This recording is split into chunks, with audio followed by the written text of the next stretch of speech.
Misalnya ketika hijrah di Madinah, Nabi melakukan perjanjian Hudaibiyah, yang di dalam perjanjian itu seluruhnya merugikan umat Islam. Seluruhnya merugikan umat Islam. Hanya satu yang memungkinkan adalah kebebasan untuk berbicara tentang Islam. Bayangkan gitu. Sehingga para sahabat-sahabat yang paling cerdas sekalipun itu semacam menggugat. Sayyidina Umar yang cerdas itu menggugat, itu perjanjian yang kita lemah, kita kalah. Tapi Nabi menandatangani. Karena dengan sekian tahun orang punya kebebasan untuk bertanya, mendiskusikan tentang Tuhan, mendiskusikan tentang agama, mendiskusikan tentang Muhammad dibanding dengan Abu Jahal, Abu Lahab. Ini kondisi yang sangat rasional dan itu memungkinkan orang yang berpikiran waras untuk menerima Islam. Dan itu hanya bisa dilakukan oleh orang yang biasa membaca. Oleh karena itu di dalam hadis-hadis Nabi sering kita jumpai sayati zamanun, sayati zamanun, sayati zamanun. Akan datang satu zaman, akan datang satu zaman begini, akan datang satu zaman begini. Nabi bukan peramal. Bukan peramal. Nabi diberikan ayat 1 dan konsisten itu, dan Nabi diberikan kemampuan untuk menjalankan 1 sampai 5 sehingga masa depan itu bisa dibaca. Umat Islam ke depan akan seperti ini. Besok pemimpinnya akan seperti ini. Negara adik kuasa itu besok akan dikuasai oleh umat Islam suatu ketika dan seterusnya. Bahkan kita kalau bisa menjalankan surat Al-Alaq 1 sampai 5, kita bisa memprediksi. Kita bisa memilih apa yang kita lakukan. Dan kita bisa memprediksi kira-kira 5, 10 tahun atau 20 tahun akan terjadi seperti apa. Dan kita akan memposisikan menjadi apa. Orang-orang yang kaya sekarang ini adalah orang-orang yang bisa membaca zaman. Sehingga dia membeli tanah di sana, di sana, di sana. Yang kelihatannya tanah itu tidak punya harga, tempat pembuangan anak jin yang harganya sangat murah. 10 tahun kemudian harganya per meter menjadi miliaran. Kenapa? Dia menerjemahkan surat Al-Alaq 1 sampai 5. Mereka yang berkuasa juga demikian. Dalam perjuangan paham juga demikian. Ada teman-teman yang termasuk minoritas dalam paham Islam. Tapi mereka punya strategi yang luar biasa. Mereka ciptakan lembaga-lembaga pendidikan. Yang lembaga pendidikan itu disesuaikan dengan perkembangan zaman. Dengan harapan anak-anak yang berkualitas itu suatu ketika akan menempati posisi masing-masing. Di akademi militer, di perpajakan, di pemerintahan, di bermacam kedudukan. 20 tahun kemudian kita dapati anak yang dididik dan disiapkan ini sudah menempati kedudukan masing-masing. Kenapa? Mereka bisa membaca zaman, menerjemahkan apa yang pernah disampaikan Allah kepada Rasulullah Sallallahu Alaihi Wasallam. Surat yang pertama, ayat yang pertama surat Al-Alaq itu adalah Iqra. Kita tahu artinya Iqra, membaca. Tapi sampai hari ini perintah Allah. Perintah Allah. Termasuk perintah Allah yang dianaktirikan oleh kita. Kita diperintahkan untuk sholat, diperintahkan untuk berzikir, sudah paham kita. Tapi belum ada satu kelompok pun yang kemudian cara berzikirnya dengan membaca. Ayo kita berzikir, kumpul semua. Zikir kita apa? Membaca.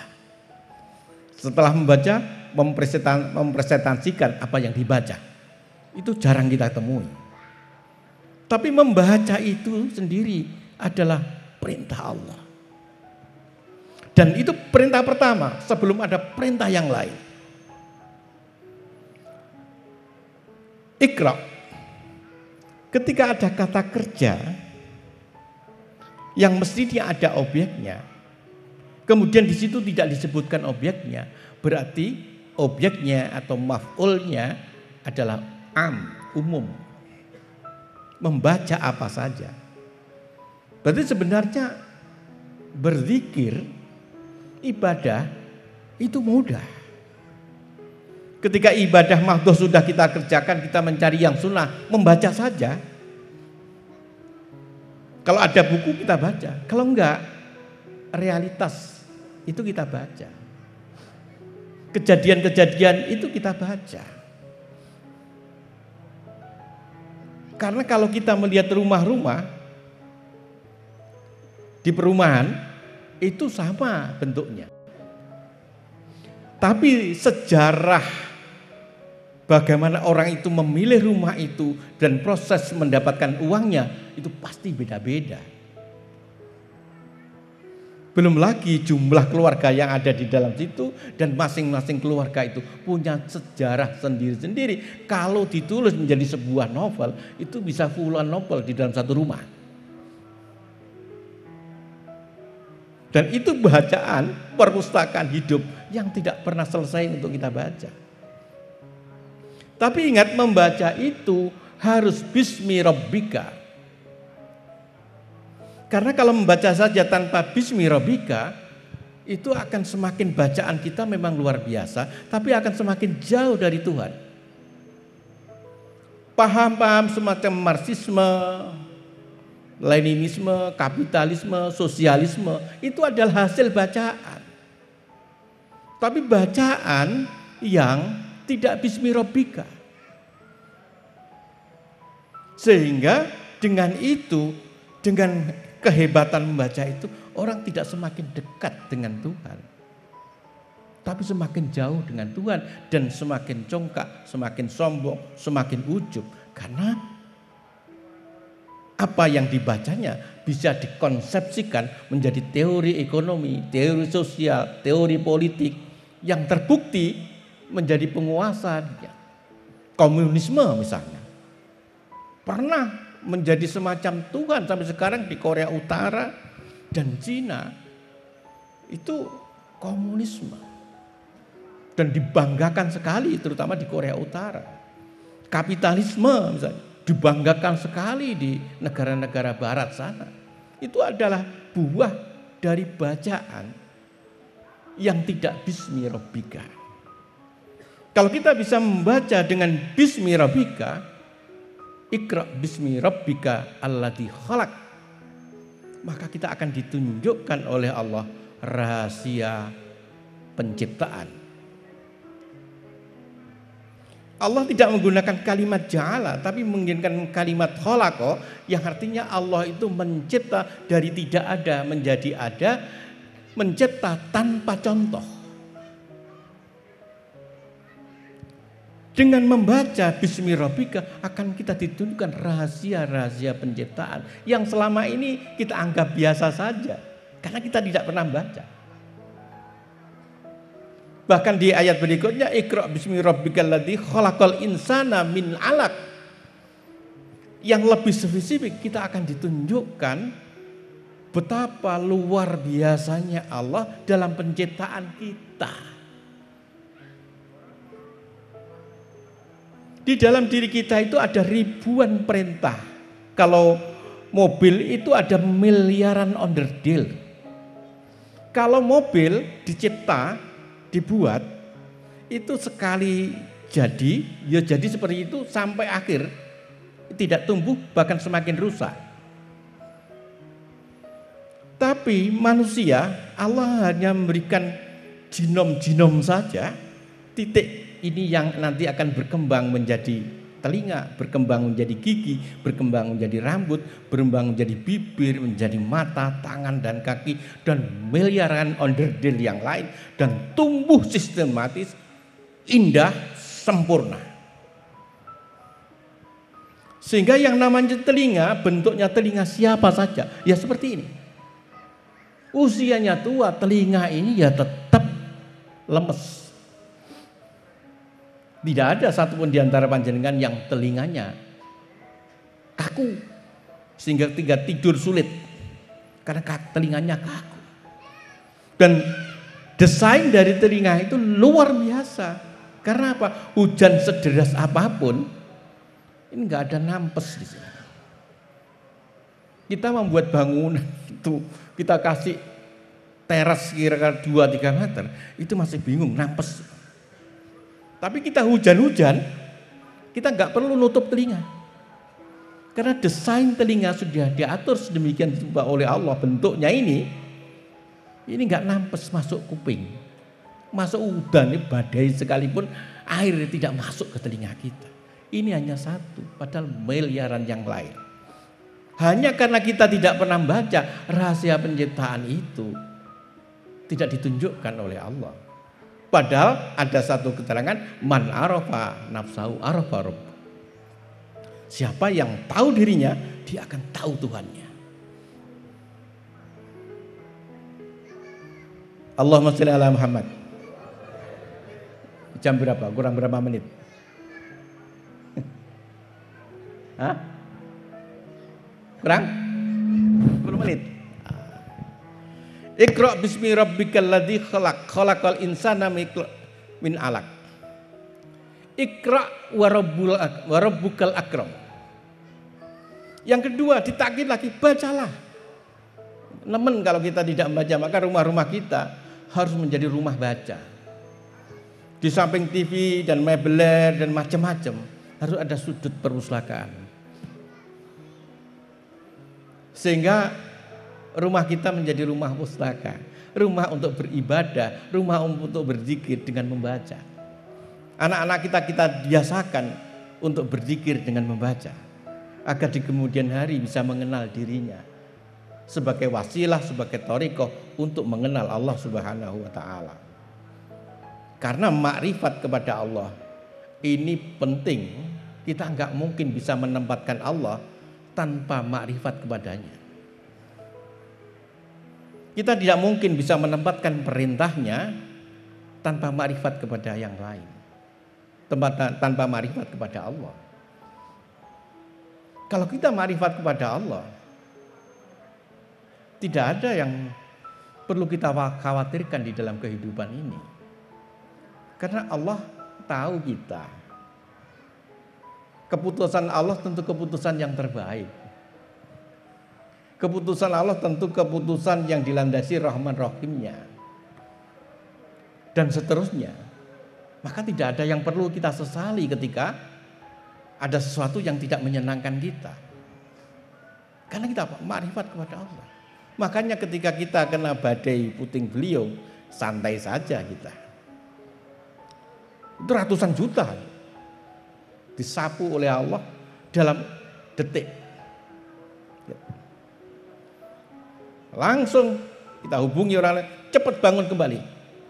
Jangan ada rasa duka, jangan ada bingung, ada getun dan seterusnya. Kerjakan, selesai.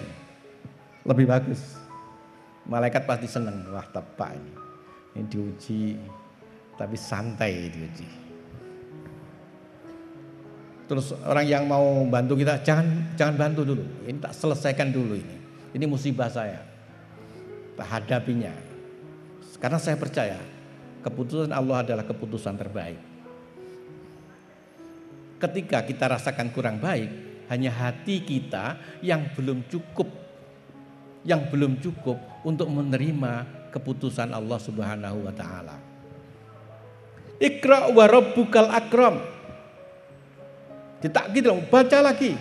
Kamu akan ditunjukkan akramnya Allah. Karim, akram.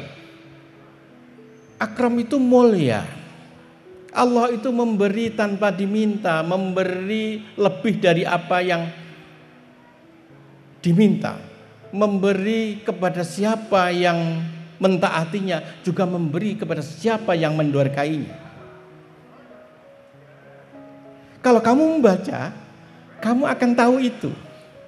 Akramnya Allah itu kamu akan tahu. Ketika seseorang tahu tentang akramnya Allah, yang terjadi, yang dialami dia dalam dirinya, yang muncul itu hanya kalimat alhamdulillah. Yang muncul itu hanya kalimat alhamdulillah. Karena semua bentuk walaupun kelihatannya tidak cocok dengan hatinya, tapi orang itu bisa mengenal kebijakan Allah. Sepodo karo ketika Abu Bakar menerima informasi bahwa Nabi Isra dan Mi'raj berjalan hanya dalam separuh malam dari Masjidil Haram ke Sidratul Muntaha, kemudian kembali. Abu Bakar, sepokoknya sing ngomong ngono iku Muhammad, aku percaya.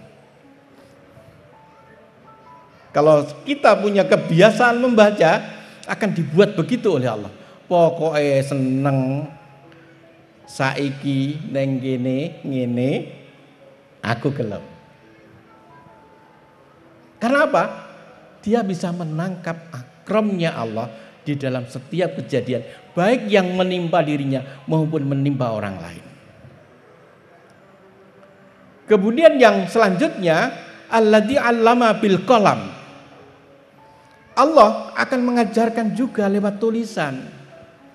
Tulisan ini bentuk pengajaran yang lebih umum, karena dengan tulisan ini kita bisa saling belajar. Kalau tadi sangat individu, sekarang kita bersosialisasi, memahami orang lain dengan tulisan. Masa lampau tidak bisa kita baca, Majapahit tidak bisa kita baca, Mataram tidak kita bisa baca. Kalau kita lihat di kota gede, Mataram itu tinggal puing-puing, Majapahit tinggal puing-puing, Pajang tinggal puing-puing, Demak tinggal masjidnya saja. Tapi karena ada tulisan, semuanya bisa kita rekonstruksi dan kita bisa baca. Dan terakhir, Allah akan mengajar kita dari sesuatu yang tidak kita ketahui. Sepanjang man amila bima alima aurasallahu ilma malam ya'lam. Kalau kamu mengamalkan apa yang kamu baca,